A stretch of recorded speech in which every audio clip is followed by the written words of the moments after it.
Natin. Oh, ayaw pa po, 13 na, oh, di ba? Pwede na. Nakakainis ko naman. Hindi ako talaga marunong sa cellphone. Kahapon, may lumitaw ng mga pictures. Kasi meron akong pictures nung nung tatay ng mga anak ko kasama yung kabets, tsaka yung mga anak. Biglang lumitaw doon sa ano. Hindi ako nag-post nun ah. Alam ko naman yung limitations ko. Pwede akong magsalita tungkol doon sa kabets eh. Kasi personal ko to eh, di ba? Ano yun, kakasuhan niyo ako dahil nirereklamo ko yung kabets? Dahil tumatambay sa bahay ko? Hindi ka naman. Diba? Sabi ko nga, baligtarin natin kabets. Ako yung kabet, ikaw yung hindi. Pero paano kaya no, mangyari yung mga napapanood natin sa pelikula? Yung legal wife ang naging kabets. May napanood akong ganun. Si Angelica Panganiban yun, tsaka si Lloyd, si John Lloyd ba, yung ganun, hindi ko na matandaan to si partner. Siya yung legal wife.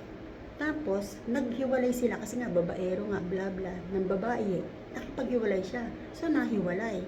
Ngayon, yung kinakasama nung lalaki, na dating asawa ni Angelica Panganiban, inayawan na yung babae. Bumabalik siya ngayon kay Angelica. Alam niyo ba kung sino ngayon yung naging yung naging kabet? Si Angelica yung legal wife. Yung ngayong kabet, ang parang tunay na nanunugod. Worst scenario. Hi, Debbie. Hello. So, hello ba, Debbie, na problema ako dito sa ko? Sa YouTube. Ay, sa ko? Dito sa recording ko. Kasi nga, hindi ako makapag-live sa YouTube. Dahil, hindi raw ako makaabot doon sa sa 100 na minimum na viewers. Hindi talaga ako makakaabot. Dahil una-una, hindi mo ako sikat. Pangalawa, sinishare ko lang naman yung life ko. Diba? Ano ba yung purpose ko, hindi ba? Pero alam nyo ba, yung nangyari na yan sa Davao, ramdam na ramdam ko yung wagi. Yung pagwawagi, oo. Yun lang makaalis ka sa pain and sufferings na natitikman mo. Panalo ka na nun. Nakaalis ako doon. Pero, hindi pa natapos yun, nadugtungan. Yung pain and sufferings ko doon sa Bungabong Nueva Ecija. Binuo, no? Nag-end nung nagpunta ako ng Manila. Pero pagdating ko sa Manila, may continuation, hindi pa pala tapos. Ano? Pero sige lang, tuloy ang buhay, laban. Ngayon, meron akong reels na ginawa.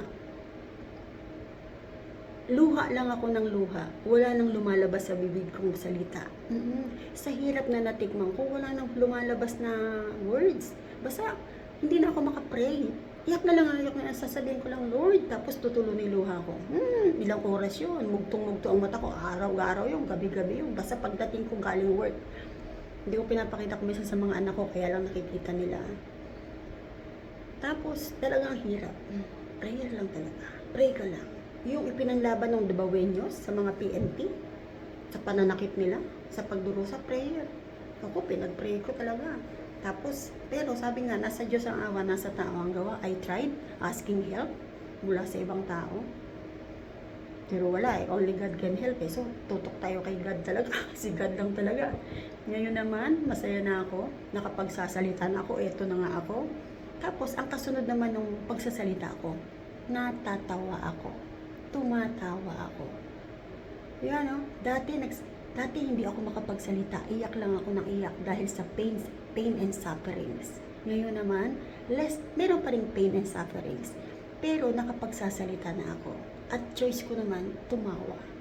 Ayoko na yung iyak. Ayoko na yung hindi nakapagsasalita.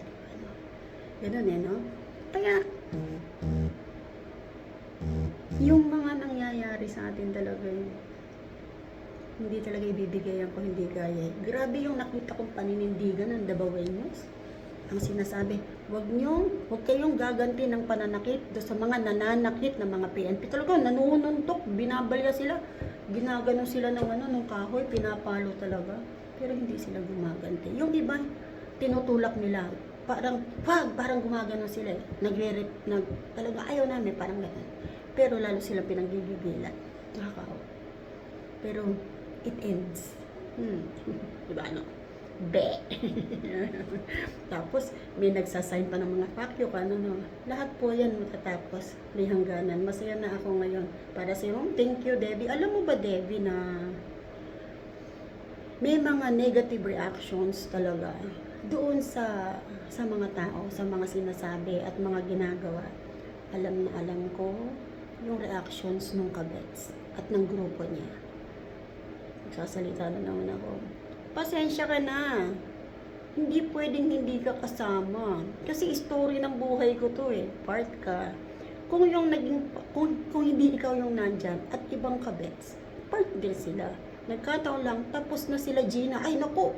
Nabanggit ko si Gina kay Tiay. Tapos na yun. Nakakaawa yun nung kapatid ko sa Facebook at saka nung kaibigan ko.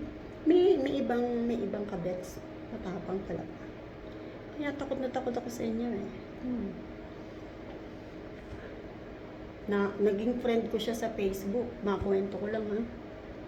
Pumapasok siya, hindi ko siya alam. Tapos nagko-comment siya, hindi ko pansin. Nung bandang huli, nung binibira na niya ako, napansin ko na. Sabi, sino ba ito? Tapos nag-react yung kapatid ko, nag-react yung kaibigan ko. Nakipagbakbakan siya sa Facebook.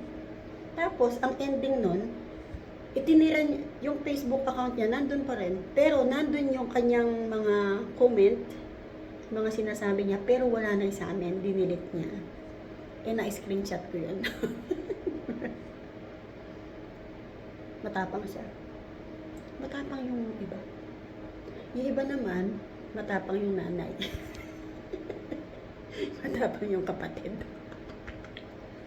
Sabi ko nga, swerte kayo. Ako yung legal wife. Ayoko ng confrontations. Ayoko ng gulo. Kaya itong na to eh, bit natin swerte kayo eh. Huwag ka lang tatambay talaga sa bahay ko. Mind your own. Doon ka sa lugar mo. Di ba? Kasi, yung bahay ko. Yung mga anak ko. Hindi, I don't have anything against your children. Kaya lang, dyan lang sila sa'yo. Pag mo isinasama sa mga apo ko, diba? Kahit magkaedad sila. Kung tutuusin, anak na lang kita. Kaedad ka lang ng anak ko eh. Ano ka ba?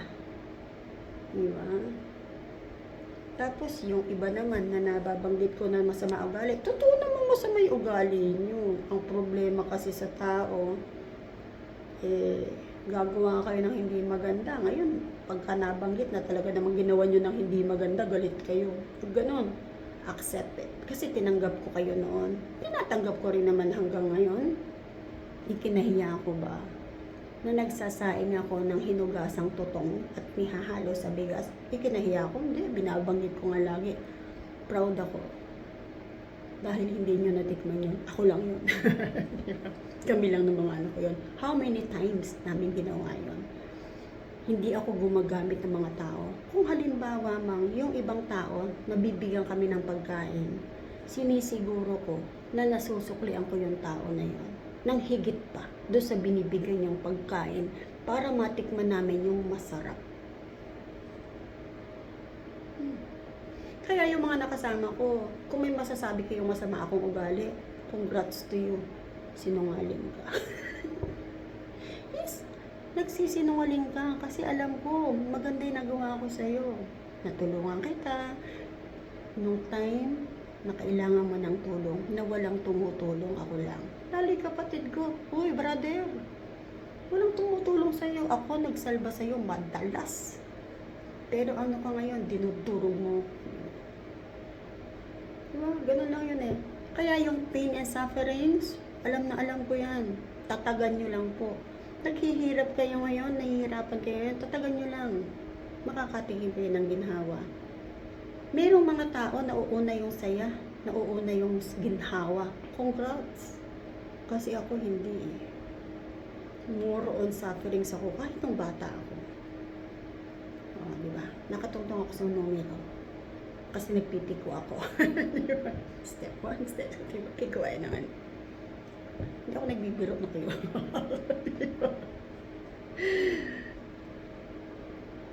Ganon po yun. Ay, sabi ni Debbie, ganon po yun. Kasama siya sa buhay mo. Kasi dahilan ng mga Correct, baby. Yung kabits ngayon, siya yung past, siya rin yung present. Siya pa rin ba yung future? Sana hindi. At least, diretso, di ba? Sabi ko nga, kung ako yung nanay nitong batang to, sasabihan ko, huwag ka kasing pumupunta doon sa bahay ng asawa. Huwag kang tumatambay sa bahay ng legal wife. Di ba? Di ba? Kasi, yung bahay ng legal wife, sa legal wife yun, kung patay na yung legal wife, siguro pwede. Pero buhay eh. Di ba? Buhay pa ako. Matambay ka na sa bahay ko. Tapos makikipag-inuman ka doon. Na pagkakargado ka na ng alcohol, maglulupasay ka na.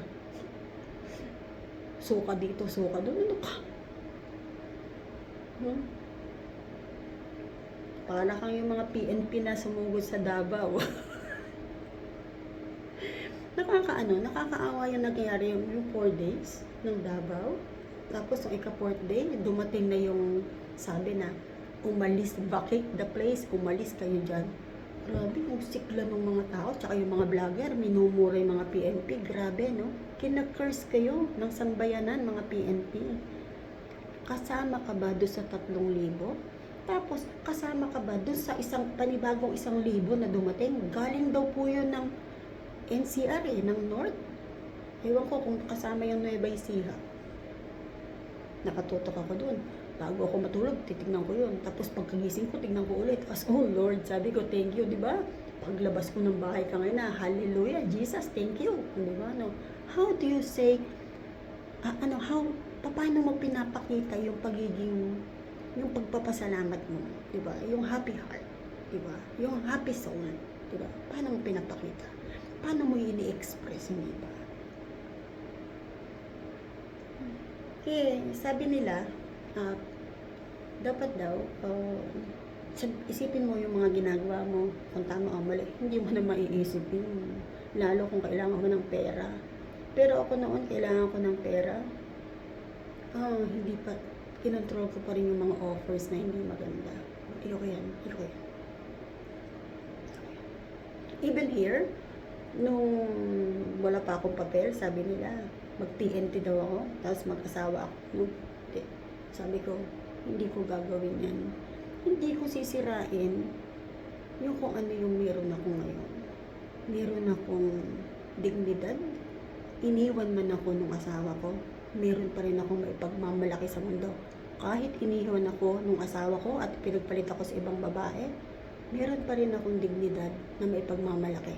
Na hindi ko ginawa yung mga karumal-dumal, nakakapit ako sa ganito, mag-TNT ako para ganito, hindi. Para maging masarap ang buhay, hindi ko ginawa. Hindi po talaga.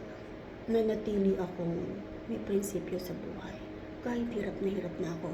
Sabi nila, makakain mo ba yung prinsipyo na yan? Hindi nga siguro. Pero, hindi ko gagawin yung bagay na tatatak sa pagkatao ng mga anak ko. Hindi ba? Uy, Jean Alvarez! Wala, ay naku, Diyos ko dahil. Espanyol to, hindi ko naintindihan. Hola, Jean Alvarez. Diba? Maraming bagay tayong hinihingi ng sorry. Maraming bagay tayong ayaw.